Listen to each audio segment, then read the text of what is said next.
Décollage pour la coûteuse mission Cassini.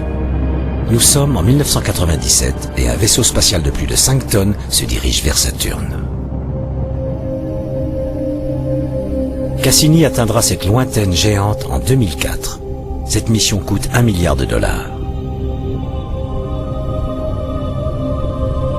Alors, pourquoi une telle entreprise si longue et si onéreuse? Notre Terre n'est qu'à 150 millions de kilomètres du Soleil.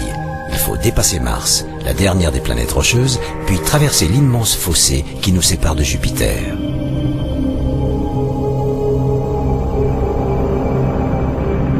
Saturne est encore au-delà.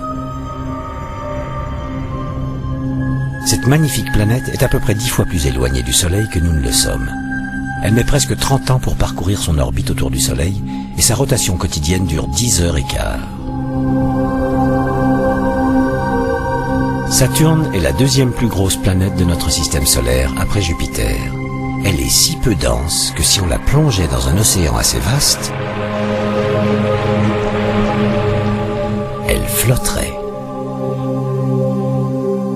Pourtant, son volume pourrait contenir 750 fois la Terre.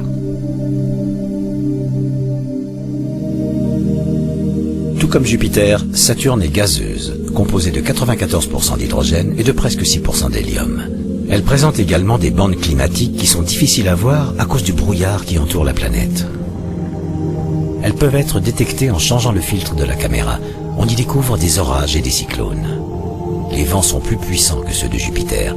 Cette tornade, par exemple, souffle à plus de 1500 km à l'heure. L'atmosphère de Saturne se divise en 5 couches.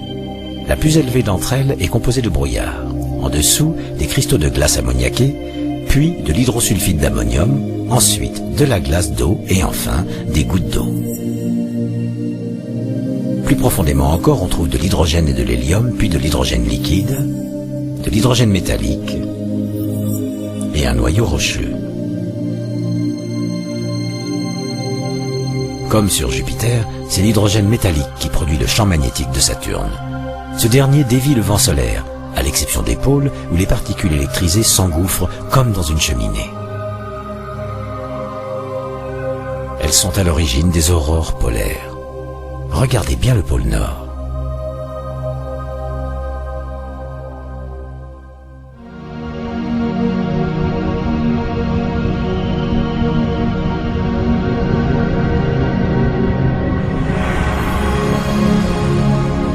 De loin, les anneaux de Saturne ressemblent à un voile de tulle.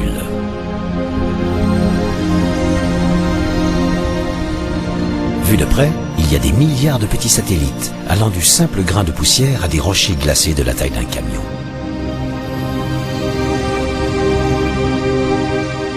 Plaçons-nous sur une échelle plus terrestre. Les anneaux s'étendent sur une distance égale à celle qui sépare notre planète de la Lune.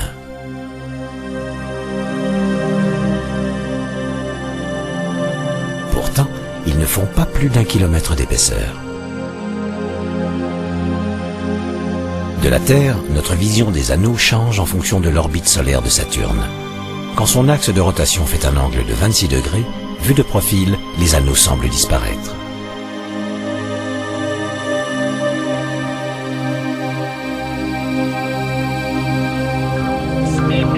Tout ce que nous savons des anneaux provient des sondes Voyager qui les ont survolés au début des années 80.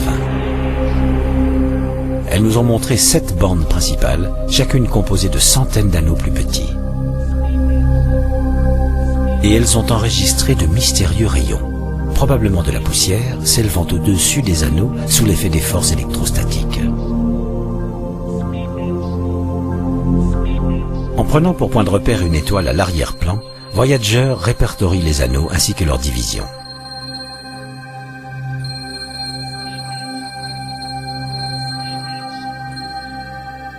La plus grande est la division de Cassini, avec plus de 4000 km de large.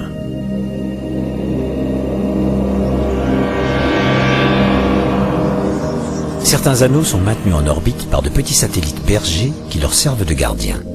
Ici, un couple de bergers maintient l'anneau extérieur.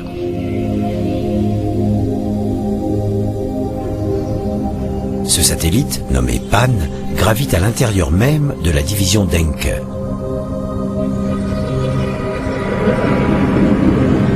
Mais les anneaux restent une énigme. Il pourrait s'agir de débris d'astéroïdes pulvérisés, trop proches de la planète pour se regrouper et former eux-mêmes des satellites. Dans quelques millions d'années, les anneaux de Saturne pourraient se disperser.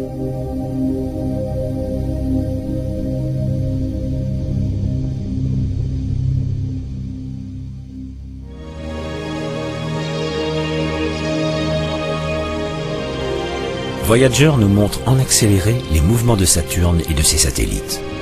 On lui en connaît à ce jour 18. Le minuscule Mimas est le plus bizarre d'entre eux. De la glace et de la roche, et surtout un gigantesque cratère. Si le projectile qu'il a creusé avait été plus grand, Mimas serait devenu un anneau supplémentaire de Saturne.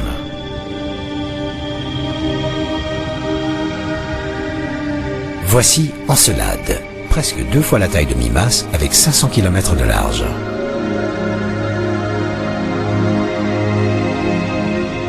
Des plaines de glace, probablement formées par des remontées d'eau liquide à sa surface. Des fontaines de glace peuvent encore jaillir car Encelade est comprimé par la force d'attraction de ses voisins.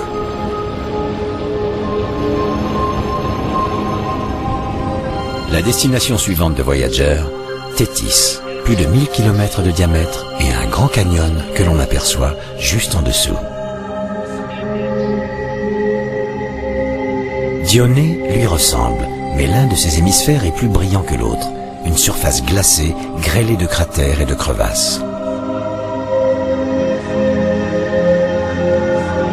Gros plan sur Rhea, un gros satellite de 1500 km de large.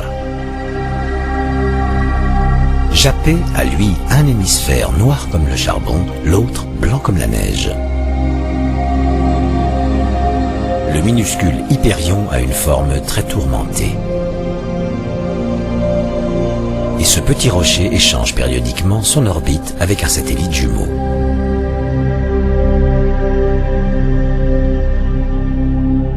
Le plus grand satellite de Saturne, plus grand même que la planète Mercure, fut découvert au télescope en 1655 par l'astronome hollandais Huygens.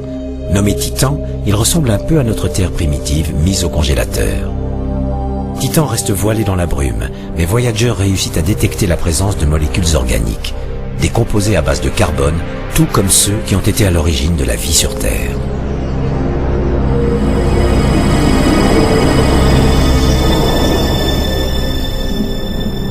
On ne peut qu'en deviner sa surface, car Voyager ne peut rien voir à travers cet épais brouillard.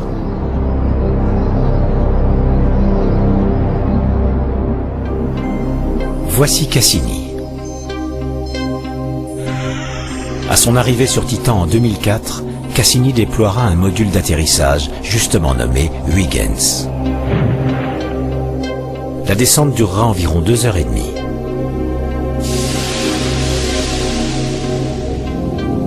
L'atmosphère est riche en azote, comme sur la Terre.